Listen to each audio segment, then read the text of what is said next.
Have you gone through a breakup or a divorce from a narcissist and had to deal with them afterward? If you have, chances are you did not have a very pleasant experience. In many cases, narcissists who feel rejected, they lash out at you and they make you feel like nothing. And this is very difficult for someone who has gone through this type of relationship already, because in general, we struggle with our self-esteem and our ability to sort of even feel like a real person.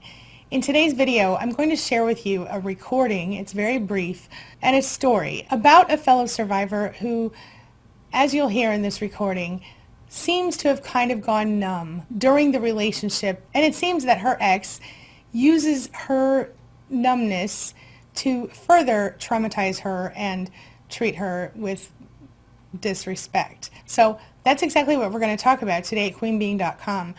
Why we go numb in relationships with toxic people, why we stop feeling things, and how you can sort of get that back. So let's get started. Closed captioning provided by Athena Moberg and CPTSDFoundation.org. I'm Angie Atkinson, and this is Toxic Relationship Rehab, where I help you discover, understand, and overcome toxic relationships in your life. So if you want to take back your life, embrace your power, and become the best possible version of yourself, stick with me, hit that subscribe button, and let's get going. So before we listen to the recording, I'm going to give you a little backstory that this person told me. We're going to call her Sue. That's not her real name, but as I said in my previous video where I shared a recording, I'm going to protect her identity just to keep her safe. When you hear the two recordings I'm sharing with you today, you will be shocked and horrified. Sadly, I'm going to have to bleep out much of what is said because almost every other word is a cuss word or a word that you can't say on YouTube. But in this case, this woman only dated this man for 6 weeks. And for 3 years, she has been stalked and tortured by this man. She says he has ruined her life. She also says that she's been fired from 3 different jobs because of this stalking. He has accused her of everything under the sun, including being promiscuous, including having various STDs, such as herpes. And she said he's also been Facebook stalking her and Facebook smearing her. So she's going through active smear campaigns. She said she's done everything she can to try to get help from the authorities. This person even planted drugs in her home so that if she did call the police, he could show the police the drugs and have her arrested. She said this had her begging him not to call the police. She searched her home for the drugs and couldn't find them. She said that's exactly how twisted he had her feeling because of the constant mental abuse for 3 years. She said it was mind-blowing. He claimed she was addicted to heroin. He claimed she was addicted to crack. He claimed she was addicted to various illegal drugs. And much worse, many things I can't discuss here on YouTube. She said in February of this year, he went to her job and broke her windshield and had still smashed at this point because she's unable to afford the fix. She said this is the 5th time he's vandalized her car during this 3-year period. When she did try to go no contact during that time, he made it worse. So she felt that she needed to stay in contact with him because nobody was helping her. When she called the police, they wouldn't help her. They said she had no proof. But it finally recently ended, and the only reason is that he finally found a new girlfriend, a new source of narcissistic supply. And she said this person reached out to her and left her a horrible message on Facebook. It was clear to Sue that this woman had been fed a complete line of BS by her narcissist, which, as we know, is very common.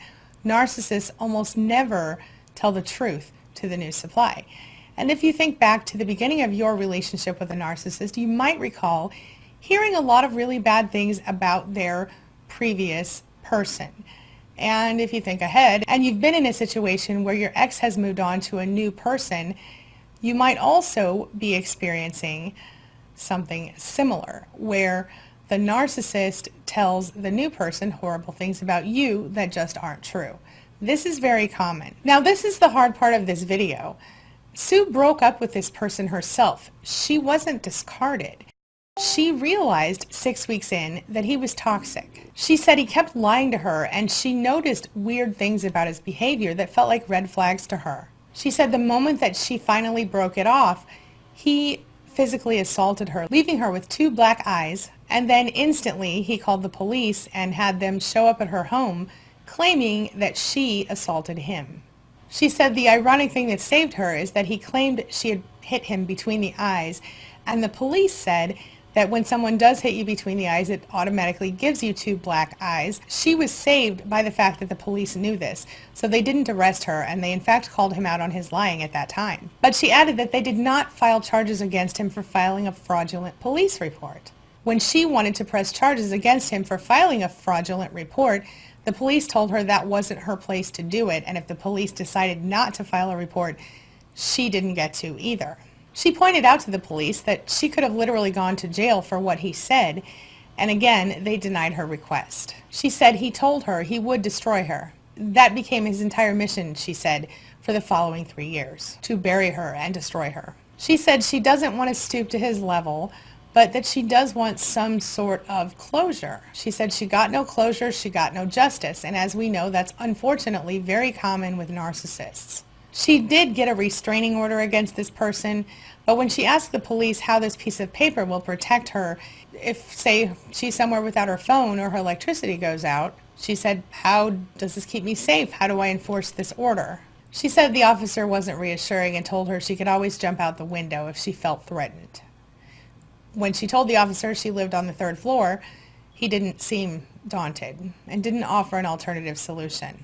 She says despite what he says about her, that's not true. She's not a drug addict. She's not any sort of streetwalker. She said her daughter's on the dean's list at a major university and has been struggling with what she's reading about her mother in all of these smear campaigns. The worst part, she says, is that the officers in the town where she lives have been friends with this person for over 2 decades. And because of that, they wouldn't do anything. She said she went ahead and moved to another town at her own expense, and he still found her in the new town. Mind you, this was moving away from her home of 20 years for a person she had only dated 6 weeks. And she said that because of the fact that the relationship was only 6 weeks, they say that his abuse of her is domestic abuse instead of stalking, which is why it's so much harder for her to press charges. So I'm going to let you hear this recording right now. Take a listen. Hey, you fuck pig. Hole. You think you're slick, kicking me off Facebook? Don't worry, I got you too. You're about to get kicked off too, you unspread your herpes legs. Tell Cindy I just texted her some shit her fucking thing too, you little horse. Watch what happens to you now. And I checked on this so-called war on yours. I just talked to Pat. You're a joke, you horse. I love your friend Ken. I love your friend Nancy. This guy you told his dead wife was a disgusting hooker. He's all over you too, you pig. Herpes horse. Watch what happens now. Everyone's going to know the truth about your skank. And Dave's wife caught the herpes from you, by the way. She's livid. You destroyed a loving, beautiful family because you want to spread your legs and get some in your fuck pig. It's alright. I'm going to come right now. You think I got a noodle and a little dick? This loves my And here's another recording she sent me that might give you a little more insight into her state of mind at this time. You better answer your door, you You are. You think you're going to hang up on me, you Oh my God, this is not. Yeah. Keep smoking your crack. Coming right now. Call the cops. I'll show them where your crack takes us. I'll make sure they know where the other ones are that I hit. You I'm on my way right now. You think I'm kidding? I swear on my son, I'm on my way. Oh my. You want to be a little I'm not doing. I was going to let it go, you pig. I'm not doing. I was going to let it go. I mean, You cheat! You watch what happens! So clearly we are dealing with a very aggressive, overt narcissist here who feels the need to name call and belittle and treat someone like garbage. And I guess what I want to say to Sue is that you don't deserve this. No one deserves this. And it's really important that you start to take back your life and take back yourself here. So for Sue, I would offer a few things. First of all, you're going to need to take plenty of time to heal because even though that relationship ended over 3 years ago, you have been traumatized until recently. One of the things that you need to do is work on getting your own closure because, as you know, the narcissist will never give that to you. Something that I have done in the past that has worked for me, and I've also shared this with several clients, is to write the person a letter. Now, this idea came to me when I was much younger, and I was sitting there seething, feeling angry about someone who had recently hurt me. And in that moment, I literally heard an audible whisper in my ear. And it said, It said you have to forgive him. Initially, I was almost irritated by this. It was a whisper. No one was in the apartment with me. Don't call me crazy, but that's what happened. And in that moment, I knew that I was going to have to deal with my anger. It was not about forgiving this person for who they were or what they did. It was about letting go of my pain. So forgiving is not the right word here. It's about releasing what they've done to you. So the first thing that I did as a person who is by nature a writer is I wrote this person a letter. I sat down and I wrote it by hand, and I said all the things I needed to say to this person. I said every cuss word, every mean thing I could think of, everything that they did to me, I wrote it all down. And when I was finished, because I'm a little bit of a perfectionist and I think too much, I then rewrote it. I edited it, took out some of the stuff that was unnecessary, and spent probably 2 or 3 hours doing this. It was quite long. When all was said and done, my intention was to mail the person the letter. I never did it because when I finished putting it on paper, I felt that the closure was already there. I felt like I had already gotten it out of myself. And the one thing I would remind you is at the very end of the letter, in my case, I wrote a paragraph that read something like, "And now I'm forgiving you, despite the fact that you don't deserve to be forgiven, but just because I want to get this horrible, negative, toxic energy out of my life. I'm giving it back to you, and I am releasing it, and I'm moving forward." And that's it. And then I signed the letter. I suggest that you write something similar at the end of your letter if you're going to do this in order to let go of this issue. And then the next thing I would do if I were you is I would start to focus on self-care, self-acceptance, unconditional self-acceptance. Because even though you didn't deserve what he said to you, and even though those things weren't true, what happens is that you become traumatized and you become desensitized to pretty much all things in your life on some level, all emotional factors. So start by giving yourself permission to be who you are in any given moment. Accept yourself, let go of the things that you can't control, and begin to focus on the things that you can. Try unconditional self-acceptance. I'm going to share a video link with you right there. Make sure you take a look at that when you finish watching this video, because it might actually help you to sort of get there, to the place where you accept who you are, flaws and all. Once you've done that and you're unconditionally accepting yourself, you can move toward self-worth, self-love, and that kind of thing. But right now, you sort of need to find yourself again and get a sense of self. With that in mind, I would remind you that you do not need to be in a relationship with anyone for a while. Give yourself time to be single and remind yourself that it's totally okay to be single. Make sure, if you haven't already, that you get rid of all of the things that remind you of this person. Get rid of those texts, get rid of those messages, get rid of the photographs. Make sure that you have blocked him and his new supply and anyone else who might play a flying monkey for him on social media, Facebook, Twitter, Instagram, all of it. And finally, act selfish for once in your life. Act selfish. You have not done this before. You need to give yourself the opportunity to be selfish for once. What do I mean by this? Well, you told me that your daughter is in college, which means she's an adult. So now your primary focus must be yourself.